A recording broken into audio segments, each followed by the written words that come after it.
Jacinda Ardern. Chair. After much debate, petitioning, after many submissions and discussion, it is with mixed emotions, I guess, that I come to the final stage of this debate in the House. There's much in the committee stages much time in the committee stages that will focus on the detail of this bill, how the provisions will and perhaps won't work, what's missing, and perhaps what even shouldn't be there. But I want to begin with some very general thoughts. Labour has always supported the need for reform in Auckland. It's a point that every single member of the Labour Auckland-based members have we've always made. But we, by and large, supported the vision presented by the Royal Commission. The vision presented by the Royal Commission was a report that looked not just at one element of our lives. It looked at our social needs comprehensively. It looked at our environmental needs. It looked at our planning and development needs. It looked at our need for true democratic representation, not just at our transport needs.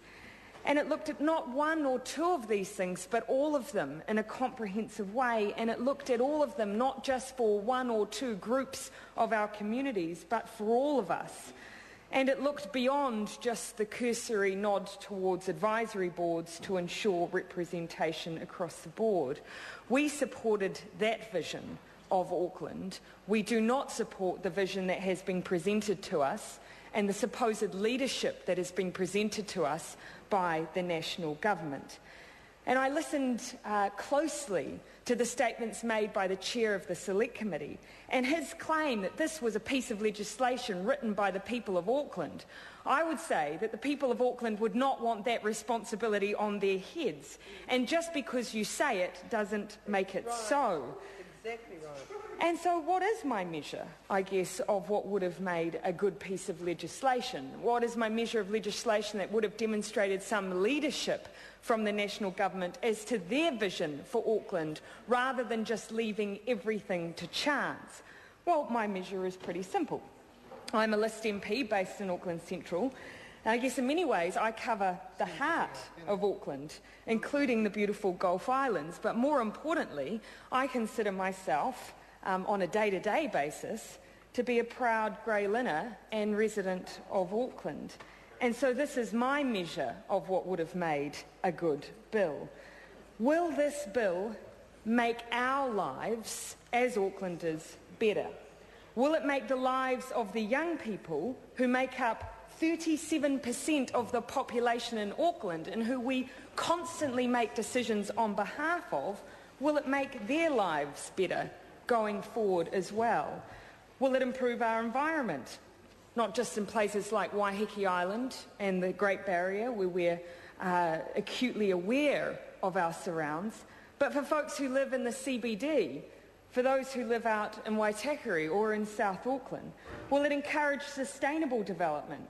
Will it give us all a greater say over our public spaces, an area where we've always failed in the past? Will it give Aucklanders a chance to have input into the master plan of the waterfront, which so far has been lacking? Will it protect our assets, the ports, our water? 75% of these assets, which of course sit with CCOs now. But of course, the chair says that was all our decision and Aucklanders wrote that into the bill. Will it improve people's view and experience of democracy, of political representation? Will it encourage participation or will it breed cynicism? Will it give genuine hope to people? And not just people of voting age, which I see this bill cynically separates into two groups, those who can vote and those who cannot. Will it give those who are not of voting age a real sense that they can create change in their city, regardless of whether or not they can post a ballot? Will it give the same rights and responsibilities to those who are members of a council that those in a council in other jurisdictions throughout New Zealand currently receive? My measure is a very simple one. Will it make our lives as Aucklanders better, and not simply in a monetary sense, which I know is a measure that some other members may have used, but in all areas that create well-being, in all the areas that the Royal Commission touched on? Will it make a city with a great number of... Chair. Darian Fenton.